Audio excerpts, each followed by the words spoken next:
Hey, folks, thanks for joining me for this episode of the Embellish Podcast, a podcast focused on product stories, product storytellers, interesting brand ambassadors, and any other person that happens to agree to join me. Whether you're a bourbon fan, a geek, a casual observer, or someone just floating through this channel, I hope you find it interesting. If you got here by chance, please take a moment to hit the subscribe button. Hopefully, I can be found on any podcasting platform that exists. And if you can't find me on a platform, send me an email at embellishpod@gmail.com, and I'll try to get that taken care of. I also generally live stream the recording of these episodes on YouTube on Wednesday nights around 9:30 p.m. Central Time. You can find all of my links on Instagram at embellishpod or Twitter with the exact same handle. I have a website. It is www.embellishpod.com. It's also a place to pick up these links, episode details, and more. Today is Thursday, May the 19th, and if you can't tell, it is not 9:30 p.m. It's not Wednesday, and it's not 9:30 p.m. That's okay. We're going to be talking about Five Trail Whiskey with David Coors, and we have the pleasure of having him join us this afternoon. I'm going to start with, I've tried a lot of new craft whiskey, commodity whiskey, whatever, American Single Malts, Tennessee whiskey over the last few months, and nothing seems to quite taste like this, what you guys are offering. It's reminiscent of all of those things, but uniquely its own. And last night, on the fourth or fifth time that I've had an opportunity to try this, I passed it over to my wife to try, and she is not normally a huge whiskey fan. She'll drink just about anything, but she's not a huge whiskey fan. And she was like, hey, this is one that I really, really like. So I'm going to give you the platform, the opportunity to speak about, what you guys are kind of offering out into the marketplace right now, where you're heading to, and then we'll move into some questions. Yeah, that's great, John. Thanks for having me. Really excited to be here and talk a little bit about it. And it is one of those where I'm glad to hear you've enjoyed sipping on the whiskey.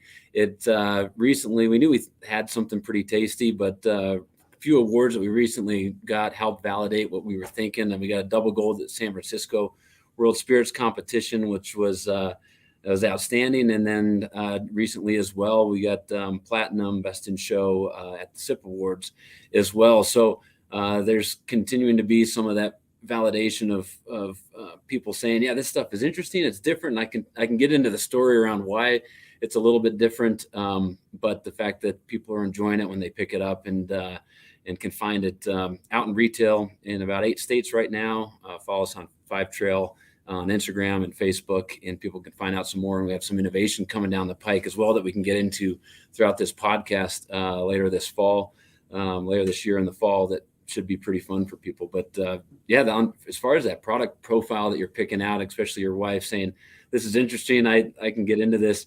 I think it's a combination for me. When I drink something, balance for me is the key word, right? I want it to have some complexity, some depth, but you don't want anything that's just super spicy. You don't want anything that's super hot on the alcohol. You don't want anything that's too sweet on the wheat. And we have 4 different components that I think really help balance it out. And the uniqueness of, well, this isn't a bourbon. I know some feedback we get is, well, why not a bourbon? Well, it's 85% bourbon, but we have that single malt in there because when we got into the whiskey game, I wanted to have an authentic story to it and include some single malt or some grain that we make. We make barley malt here at the Golden Brewery, and we sell that to brewers and distillers across the state of Colorado. And we're able to get some hands on some barrels that had Coors malt in it. And I wanted that to be a key component. So having that single malt from Colorado was really important to us, being a key component. So 45% wheated bourbon, that's 4 years old, from Indiana. We've got 35% 4 grain, which comes from Bardstown Bourbon Company in Kentucky. 15% Colorado single malt, it's 4 years old, and then some 13-year-old Kentucky bourbon. 5% of the blend is that to really round it out. And you can pick out each one of those components as you sip on the delicious whiskey. So I've often said, I understand why not bourbon to start with, or at least I think I do. Is that bourbon is a fast growing marketplace, but some of the most interesting things that are happening in whiskey right now are not happening specifically in bourbon because everybody's doing everything. And it's interesting. I look in here. I've said I think American Single Malt has probably one of the biggest growth patterns potentially in the very near future. And you've got some Colorado Single Malt in here. Is there any future potential of having a Five Trail Single Malt coming out? We've kicked around a lot of different ideas and haven't quite locked that in. So is there a hope one day we could get into that game? Yes. Is there currently an existing plan in the near term? I could say no, but you're definitely something that we would love to do at some point in time. Yep. So, and kind of in doing this research, you have a pretty famous last name, pretty famous family. You guys are known for one thing, realistically, right now. I don't want to say just one thing, but it's a pretty big thing. But Coors as a company has appeared to have been, significantly diversifying over the last 15 or 20 years, for that matter. Before I started poking into it, I wasn't aware of like how many craft breweries you guys are involved in and all of those things. What specifically pulls you into whiskey? Because that is, that's a much harder shift than saying, hey, we make beer, let's get some craft breweries under our belt or whatever. Yeah, it's a good question. And you said something that's funny, that I always tell people, that this journey started actually about 20 years ago. And I was in college and definitely drinking plenty of beer, but had some friends drinking some whiskey. And so I'd try whiskey every now and then. And I was home for Christmas break, and I'm driving through Golden with my dad, and we're in a Suburban, and he's driving. And I say, Dad, why don't we make a whiskey? And he didn't even look over at me and acknowledge. He said, we're good at one thing, and that's beer. And it was end of conversation. And I just said, okay, yes, sir. And I wasn't the rebel that I wish I would have been, because I'd like to have some 20-year-old whiskey right now. But that moment genuinely stuck with me since then. And I always kind of wanted to get in that space. But one, wasn't the rebel, and two, didn't have the opportunity until a couple years ago when we decided to venture beyond just beer and become a beverage company.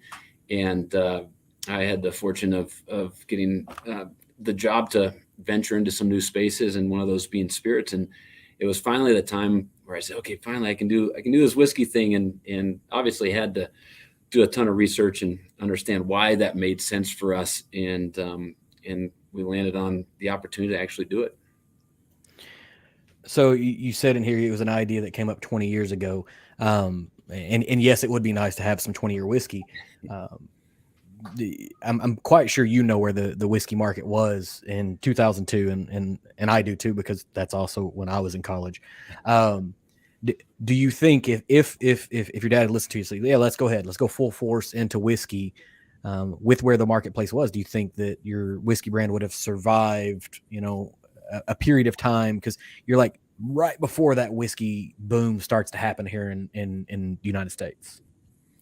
Yeah, it's a good question. I don't think diversification at that point in time was not on the radar. I mean, in the early 2000s, we had a small handful of brands.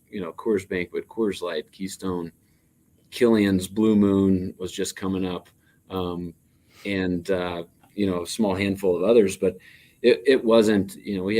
Our eyes were set on that and focused on that, and also had a consumer base where you had consumers that were beer drinkers, and you had consumers that were spirits drinkers or whiskey drinkers, and different ones that were gin drinkers. Today, if you go to any friend's house or go to a party, you're having some beers and maybe a glass of wine, and then you finish the night with some whiskey, in some instances. So I think we as just consumers, we've evolved our drinking habits. Exactly. And kind of dovetailing off that just a little bit, my dad has, homebrewed for 25 or 30 years. And, we've had this discussion a number of times because, he's still a big fan of, major level breweries, the Coors and the Millers and the Budweisers of the world, because he's always said it's way tougher to make the exact same flavor of beer over and over and over again for thousands of gallons than it is to make one good batch of homebrew, because, you're not trying to compare it from one to the other, because there's a batching process. And some of that also, a lot of that also occurs in whiskey. Do you think that puts you guys kind of at an advantage when you start looking at your skill set of being able to try to meld flavors, and then you introduce into this thing of, blending whiskeys that have been aged in barrels? Because, what comes out of the still and then goes into the barrel, two barrels side by side don't taste the same after 5, 7, 8, 10 years or whatever. But being able to figure out how your flavor profile melds, you think that your background in doing this type of work benefits? Yeah, probably a couple things. I mean, to begin with, the fact that whiskey is effectively beer that's then distilled down. So we've got the front end of that process figured out and dialed in pretty well. It certainly is. We're learning. 8-9 months into this journey, and I've had a ton of support internally with our quality team, supply chain team, and it is fun to see people be passionate about it internally and want to help out, just out of sheer passion. And it is, we're brewing Coors Light every day, and we want that to taste identical and exactly the same every time. And Five Trail, for instance, is going to be slightly different each year. That 5% that's 13-year-old Kentucky, we can't find any more of that. We're going to put something, we call it our special guest. We're going to put a different special guest into it next year. Well, actually, this July will be batch number 2. We'll be packaging, and it'll be, I want it to stay within the fairway of the flavor profile, but slightly different. And so we just have to put a different hat on and thinking cap when we assess what we're doing in this space. So you said batch 2 in July, and you're 9 months into this process. Is that sort of the pattern you're looking for? Is a batch a year, 2 batches a year? Yeah, the goal is a batch a year, and then we're going to innovate off of just the core SKU. So the core SKU will be similar, like I just described, and then we've got some fun stuff coming this fall. I mean, we're exploring everything from barrel strength to cast finish. We do actually have some of batch 2 sitting on imperial porter barrels from one of our craft breweries here in Golden, called AC Golden Brewing Company, and so that'll be pretty tasty. We want to wait until, hopefully it's done in time for the holidays, but if it doesn't taste right, we won't package it and release it. And then even maybe some older stuff that's a similar blend, but older stuff. So we've got a fun lineup coming later this year. Yeah. So, I'm running out of questions because you're nailing all of the things that I had kind of built up here. Is, I've got, there's a particular Instagram account I follow that all it is, I think it's Coming Whiskey, and all it is TTB label approvals. And so I saw whenever y'all's barrel proof TTB label approval comes through, right? And so I'm like, oh, that's exciting, like a barrel proof version of it. And this is, I'm not gonna lie, I'm gonna read the question exactly as I wrote it. TTB label approvals for the barrel proof makes bourbon geeks happy, but what about an imperial porter finish? That is literally the question I wrote out, because I look at, like, what do you guys have as far as beer? Because there's been a ton of whiskey companies that have done stout. That's a pretty common thing, and I'm very much the person that I enjoy light beer like anybody else. But if I am out having a nice dinner and I want something that is dark and bitter and like black coffee, not quite that bad, but I want something with some heft, and stouts and porters are where I usually end up. But I haven't seen anybody in the American whiskey marketplace do an imperial porter, right? Like I've said, I think Scotch, some of the Scotch folks are doing that. So I guess maybe what I can try to do is pivot to, like, what made you want to run down the path of imperial porter? Yeah, I mean, just seeing plenty of cast finishing going on in whiskey, and intrigued by that. And then the fact that, a couple of jobs ago, I ran our brewery, AC Golden, which is mostly known for its Colorado native beer, which is a beer made in Colorado, only sold in Colorado with all Colorado ingredients. And we have an annual release in January that's our imperial porter, runs at 9% ABV. And, we decant those barrels, and then they disappear. And I said, well, let's put those to use. And so luckily we aged that porter from everywhere from 1 to 3 years, sometimes 4 years. And so we took those barrels, about 20 of them, and shipped them to Bardstown and said, put batch 2 in these things. And they did. So it's, that's a ride that was kind of what you had hoped for. And literally, if I run further down the question, it's like, Coors is a large umbrella company, but you have this AC Golden Brewing that is in here, and you have the opportunity. Like, that's the question that you just took it away from me, man. You just took it away. So you have a relationship with Bardstown Bourbon Company. How does that come into fruition? Yeah. So when I started venturing into how we want to get into whiskey, went down a number of different routes, and was just, for me, I wasn't a whiskey geek. I was just a casual consumer, and had some friends that were really into it, and started drinking whiskey with them and getting some knowledge from them. And then COVID hit, and I had a bunch of whiskeys that I was buying and trying different stuff.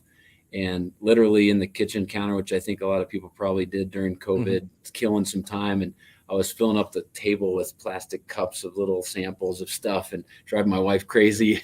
So, and then someone mentioned, well, blending. So then I started blending stuff and trying different blends and different proofs. And one of my colleagues knew that we were kind of looking in the space. He said, "Oh, you got to call an old colleague of ours that used to work in our Chicago office." And so he was in town in Denver in the summer of 2020, and we went out for a cheeseburger. And he said, "Just come out to Bardstown.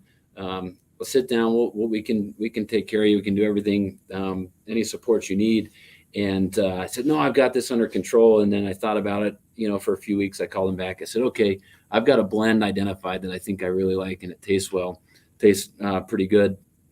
And we went out there with one of our brewmasters and my boss as well, and we blended whiskey for 2 days with Bardstown and landed on what is in the bottle right now in batch number 1. And so they're just a great team, super knowledgeable, helping us get some barrels, making some product for us, and bottling for us. Yeah, I'm 100% on board. I'm a huge Bardstown Bourbon Company fan. What they're doing as far as their distillate and what they're doing as far as their barrel aging, both are interesting. One of the best whiskeys that I had in 2021 was specifically their Bardstown Bourbon Company Ferrand finish, the one that they did, the cognac finished whiskey. I think that's where they shine. And so it makes a ton of sense that's who you're sending your barrel aging ideas to, because they seem to be kind of carving out that marketplace. Yeah. So in my research, I come across this Goose Cross Winery, right? So is that a family member that owns Goose Cross? Is that correct? It is. My sister Christy and her husband Dave. So is there any opportunity to get some wine barrels and do some wine finishing in whiskey? It has crossed my mind, and we may have to get down into that at some point in time down this journey.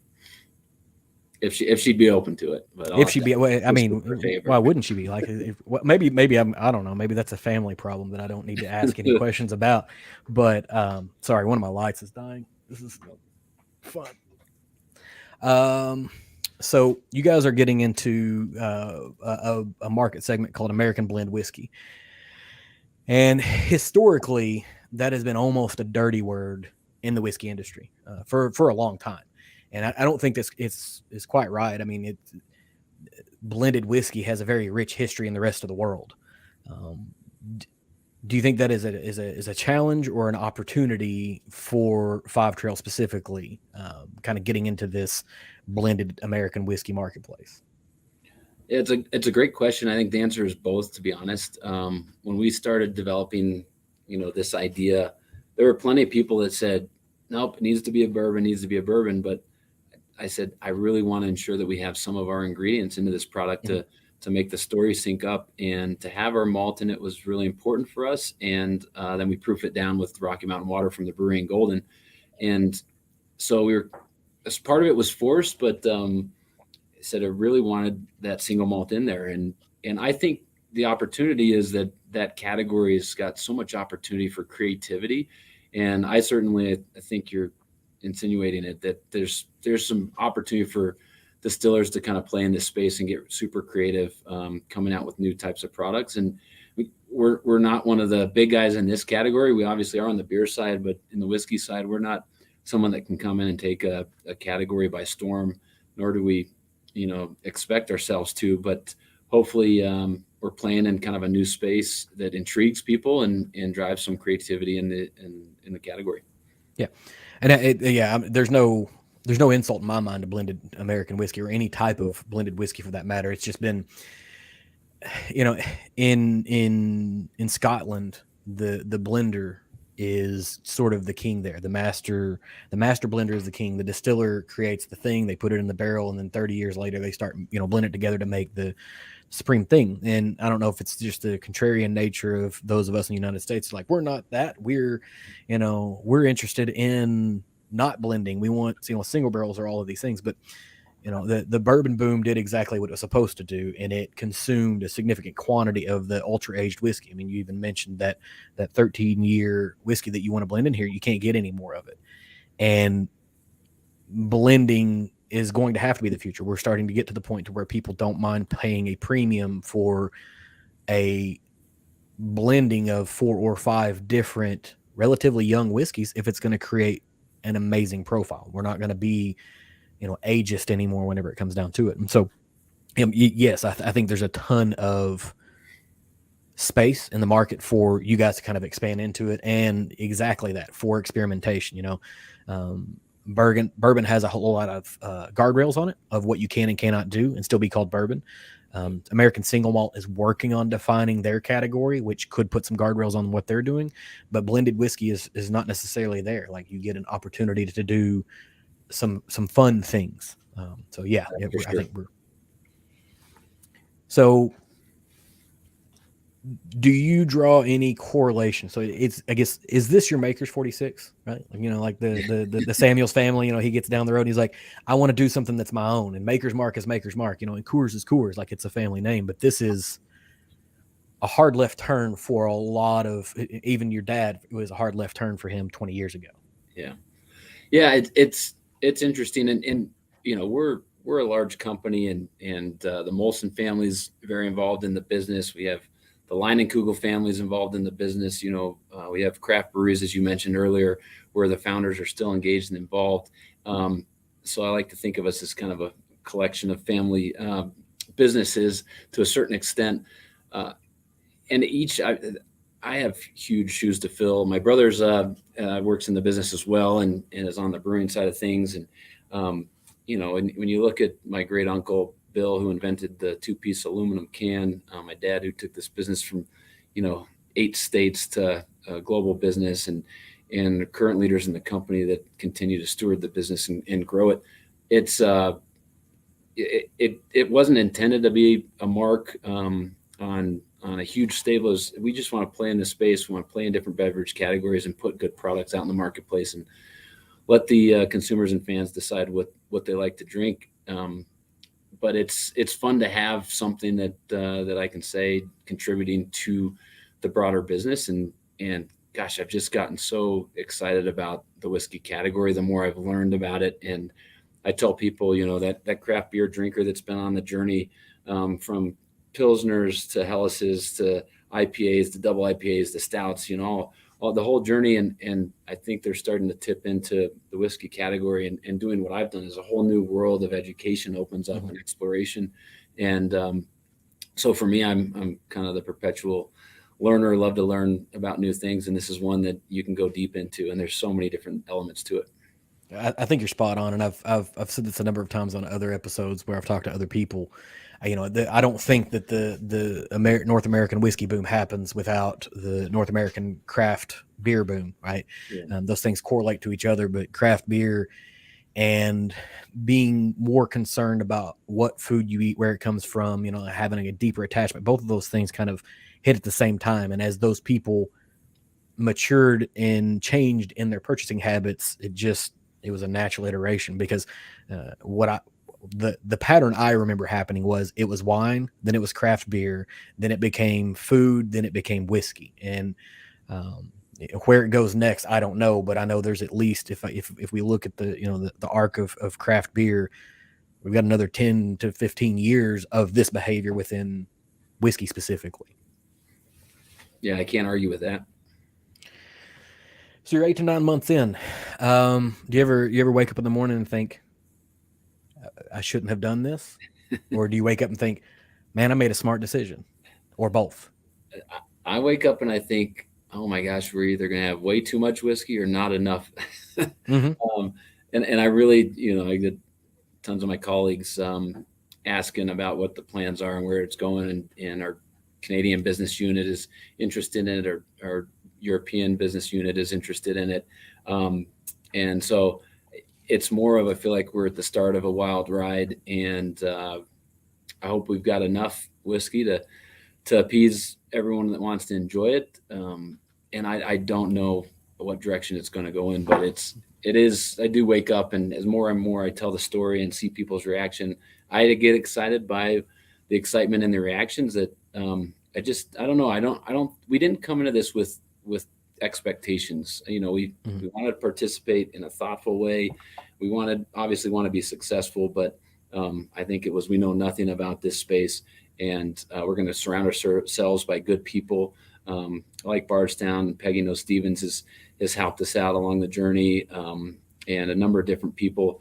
And it's just been great you probably maybe know this on the craft beer side of things. I mean, in Colorado, we've got a ton of craft breweries. Mhm. Our brewers in Golden have helped out, their neighboring craft breweries left and right when they needed help. A lot of our Mhm. employees have gone and started up their own breweries. And when you go on the production side, there's a great collaboration between operators. When you go more on the sales and marketing side, it can come off as a little bit more combative. Uh, Right. but there's that element that I think is really cool to see, people willing to help out, share some thoughts and whatnot, and it's been fun.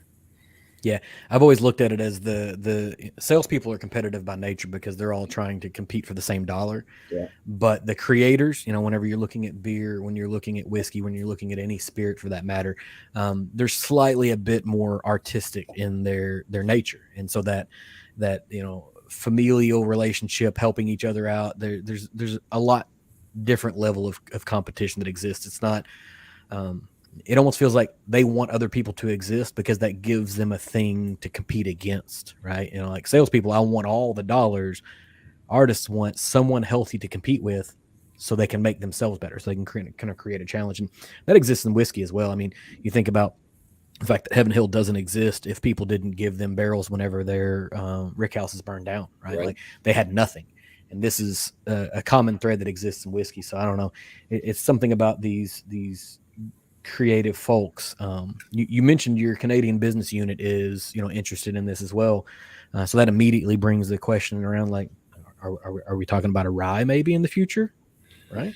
Yeah. I mean, that I can't get in details of what the new product development looks like, but honestly, Mhm. for when I mentioned Canada, it's taken this 5 trail blend or batch number 2 up north of the border and letting them Mhm. see how it can play in that marketplace. So it's more that kind of focus. But like I said, we're early on this journey. We don't know what we have. I got, our CEO saying, make sure this thing works before you come asking for more.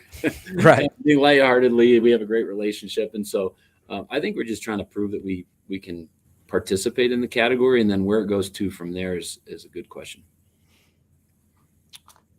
All right. So you've got this four whiskey blend that you're creating here, and you said that fourth slot kind of becomes the guest slot, so to speak, right? Um, do you have any? And I'm trying to ask the questions without like being, like, what's your marketing strategy for someone else to come along and steal or whatever? Um, do you think that ever stops being a guest slot and you're like, all right, now we have this thing is always going to live here, or do you perceive that that's what you want to keep that seat open always? Yeah, honestly, I don't know the answer to that. I do know for batch number 2, we've selected a different uh, 4 slot bourbon that's coming into that, and beyond that, I think it'll evolve each year based on what's available on the open marketplace. We're not laying down any new make for that special guest slot at this point in time. I think it's kind of fun. We sat down. Gosh, I'm trying to remember when we sat down. I think it was in January or February, and we blended batch number 2, and we were pretty excited about where we landed. And then I just kind of sat on that for a while, tasted it, and was like, I think we can do a little bit better. So went out to Bardstown and we played around with some other things, and new stuff was available at that point in time, and we found something that we really liked in the blend. So um, I think that leaves kind of a fun window open to play around with Mhm. different things, and what that could become is a little bit of an open window. So are you mentioned, you're not laying down any new make to put that slot. Are you laying down any new make? Is this a thing that you're trying to do, or Yeah, possibly. okay? So you got some awards. You've racked up some awards pretty early on. I mean, you're 9 months into this journey and you've already picked up a few awards. Um, does that give you a high degree of validation that what you're doing is meaningful, or does that validation come from consumers, or is it a blend of both? Like, in my business, we're always trying to figure out like how do we validate that we're doing the right thing on any given day, right? And that can kind of come in a lot of different forms. Yeah, I think it's a great validator and confidence builder for our distributors and retailers, that they can take the product knowing that it's quality.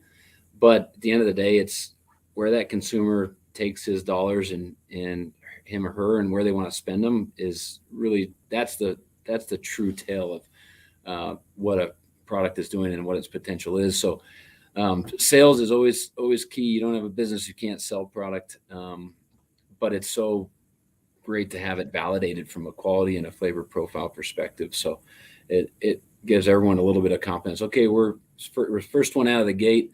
Not a bad start. The bar set actually pretty high now based on some of those awards, and we got to ensure that we continue to deliver on that high bar that's been set.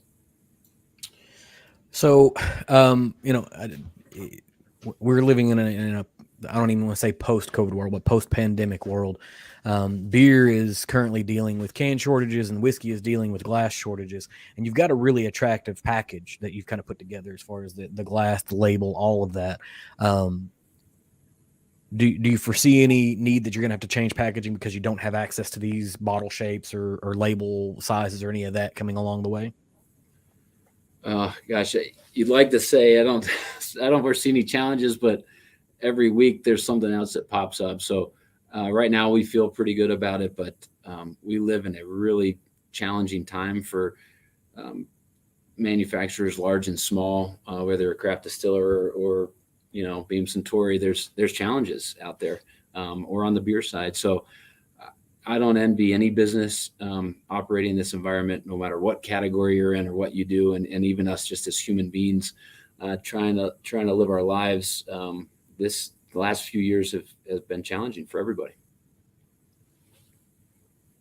I think you would like to think that, being an arm of a significantly large company can kind of insulate you from some of that. But it sounds like you're almost a startup within a conglomerate at this point. And so you don't necessarily have that degree you've got the degree of trust to kind of jump out here and try a thing, but not necessarily we're going to continue to foot the bill if it's not a successful thing. So what does the horizon look like to say we've been successful over this 2-year period? Is it entering more markets? Is it a volume of sales? How are you getting to your success metric? Well, I think like any business, or I should say most, there are some people that have deep pockets and they've got a lot of patience and whatnot. But I would say most 95% of startups or whatnot have a business case, and they've got a business case that they want to deliver on, because that's what keeps the lights on. And there's no free rides, even in a big corporation like ourselves, that you've got to deliver on a business case. So that's one measure of success, I think. Maintained interest and excitement behind the brand, retailers engagement, distributor engagement, all those elements, and consumers asking us for more, asking us for different things, ideas like yourself kicking out some ideas to us, and how we can deliver on those and keep people engaged and interested and intrigued in the brand are all important. So what did the business case look like? I mean, if you can share that, like, so you had this idea 20 years ago, and then it bubbled back up again a handful of years ago. Like, how do you approach this, this monolithic beer entity and say, we're going to do whiskey now? Like, how do you get there? Yeah, it's just saying, okay, you got a large category that's growing, consumer engagements, it's stealing share from beer in some instances.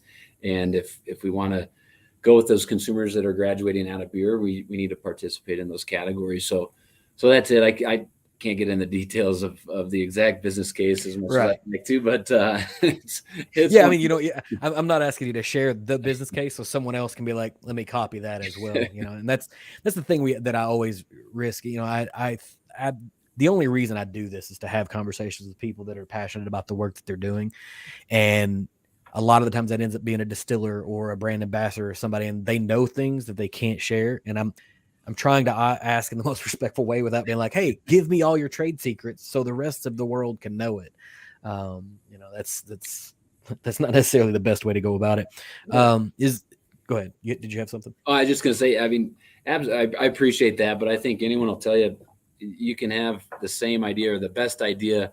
It comes down to education. It comes down, execution. It comes down to the people engaged and involved. And so there's a ton of luck that comes into anyone's success. I'm not going to ignore that fact as well. Right. So there's so many different factors. You could have two different groups with the same business plan and same ideas, and it could be executed two different ways. So. Absolutely. So this is explicitly says Coors Whiskey Company on here. Is this a part of the Molson Coors, or is this just you're on your own now? Like, are you held at arm's length? Or you? No, it's part of Molson Coors. It's a brand like any of our other beer brands that just sits within the entity of Molson Coors. All right. So what does the career path of David look like going from college student 20 years ago to burgeoning whiskey baron? Well, we've got a family rule. We have to work outside of the business for at least 2 years. So out of college, my first job actually was in West Virginia working in oil and gas. Spent 4 years in West Virginia. Should have made more trips over to the Bourbon Trail at that point in time, but didn't. It largely didn't exist then. You got to think like 20 years ago, Maker's Mark was about the only person that was doing any degree of touring. Everybody else, if you showed up at a distillery in the mid 2000s and said, "Hey, I'd like to tour," they'd say, "What for?" Well, that's good. Now I don't feel so bad, and it's a good. It's a good point, but I think because I grew up, I live in Kentucky. I've lived in Kentucky my entire life, and so when we start thinking about all of the whiskeys that were on the shelf 20 years ago that you can't find anywhere anymore, like I walked by those in college to go buy, inexpensive white label Beam because that's what we were drinking. Like there's things that I could honestly retire if I still had. So I understand that like feeling like missing out, but I interrupted you. So you were working in West Virginia of all places in gas and oil. Yeah, wonderful experience there. Loved every minute. Worked my butt off, and then went to business school at Northwestern, and then bounced around Molson Coors. Worked at a distributorship for a little bit. Worked in marketing. Launched and ran our business in Australia, which was a wonderful experience, and then worked in our global craft group and some of the strategy work there, and so been able to play around in a lot of different areas of the business. And I always tell people the best learnings are the failures. As much as none of us want to fail, there's certainly some blemishes on everyone's career, and I had a few of those as well. But you learn from those, and that's how you avoid mistakes in the future. I've always learned far more from failure than I have from success, because when you do something successfully, you learned one way to be successful. When you do something and you fail at it, you learn a way to fail it. And if you keep going, then you eventually find a way to succeed. And so there's a series of different learnings that kind of occur there. You said at one point you were working in Australia. Is that what you said? Yeah. In 2014, we launched. Siri on my computer decided it wanted to try to cut in on me, and so I couldn't hear anything you said. So there's a movement in Australia as well that they're pushing on Australian single malts. Like that's a big thing down there. Yeah.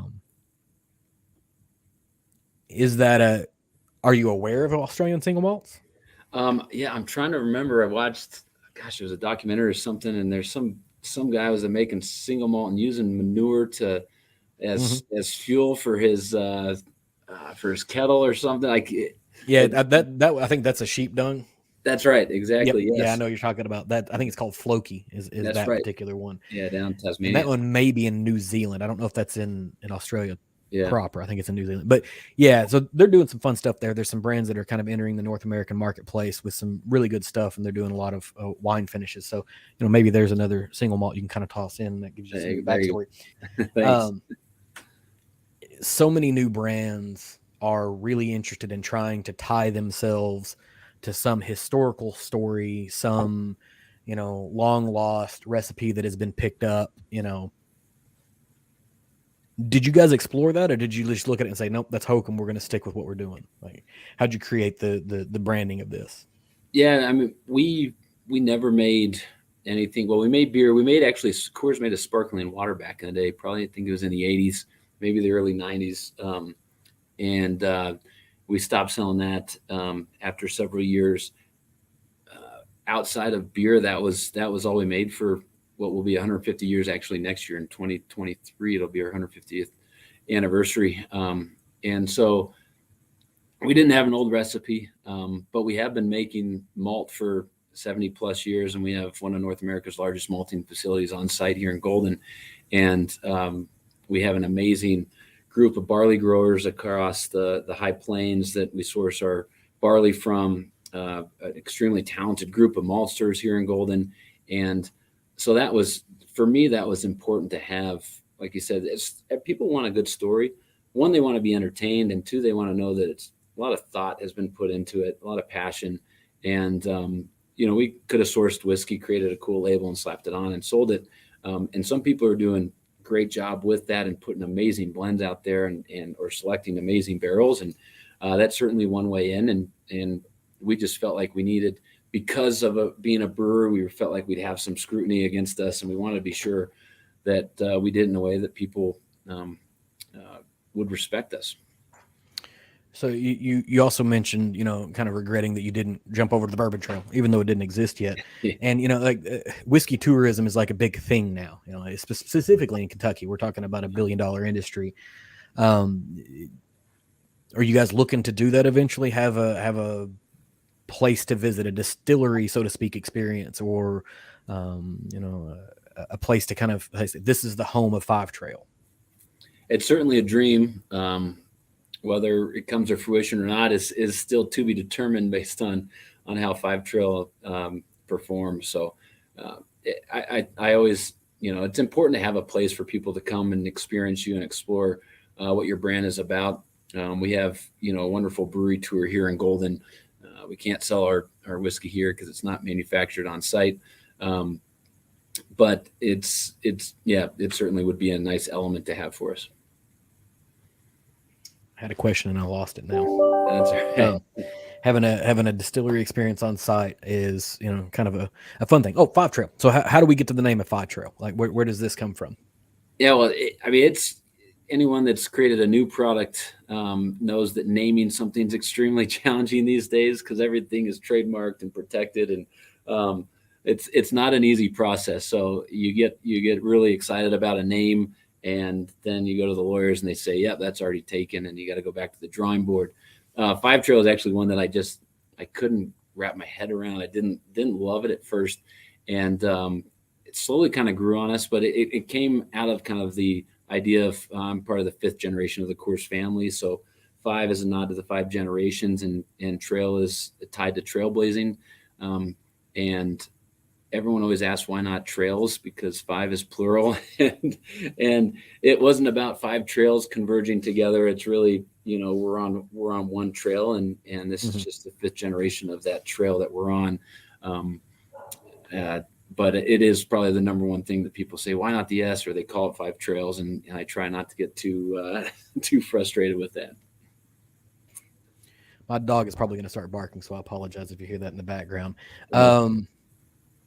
Yes, naming things is hard. So I work with a lot of software engineers, and they regularly will kind of make this joke is, like, the toughest thing to do in software engineering is name things.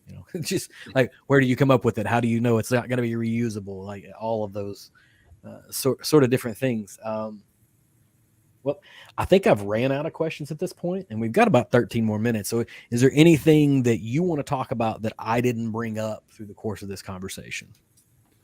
I think we covered a lot of the, key elements. I think it's fun to have people interested in listening to the story. Excited to try it. I did mention earlier we're in 8 states. I didn't mention which states those are. So Nevada, Colorado, Kentucky, Georgia, Wisconsin, and New York. I think I got all of them. And then more states to come throughout the year. We're certainly looking at expansion to maybe a half dozen or more new states over the next several months. And you can find out our product locators on our website at fivetrail.com. Visit us. Please follow us on Instagram and Facebook so we can keep you posted on some of the new innovation that we'll be launching later this year. And, we're slowly running out of batch number 1, so get your hands on it while you can. I'm starting to stock up because it's like your first child. You just love it. It's special. That bar is set high, like I said, and when it's gone, it's gone. But we're having a blast with this, and really appreciate you taking the time to listen to the story. Oh, no problem. And so I did, based off of that, I had one last question. Sure. So are there any places where people will get an opportunity to see you, or any brand representatives? Are you guys doing any festivals? You doing any, on location stuff, anytime in the next, few months? Yeah, we'll share that stuff on our social media handles. I don't have that list in front of me. I have been traveling around to visit all of our new markets and talk to retailers, and I've done some bottle signings in some places. So I'll be bouncing around here and there, and we'll keep people posted on where that's going to be, and look forward to meeting some of these folks that are listening out there in the marketplace. Awesome. So thanks for joining me. I'm going to put you in the green room, do my wrap up here, and I appreciate you taking the time. I'm always super excited when people agree to talk to me because, I don't have as big a platform as some of my friends that are hopping in the chat right now, but this is the main reason I do it, is have the opportunity to talk to people that are passionate about building a brand, building a reputation, and making something of quality. So I said, thank you so much for hopping on here tonight. So we just had David. David gave us a whole lot of really fun and interesting information about Five Trail specifically. Hop out there, go follow him on Instagram. So that way you can keep up with anything that they're going to be doing in the marketplace. If they're going to be in a place where you have an opportunity to go talk with them, you can really kind of get a sense of the genuine attachment to the work that they're doing. So thanks for tuning in to this episode of the Embellish Podcast. If you enjoyed this, please leave me a review on whatever platform you're consuming this on, and leave a comment if possible. You can hit me up on social media at Twitter or Instagram using Embellish Pod, and give me a follow. You can keep up with what's going on here. I can be found at www.embellishpod.com with all of my links, accounts, contact details, all of that stuff. I'll be back again next week with another new offering for you. So until then, thanks for hanging out.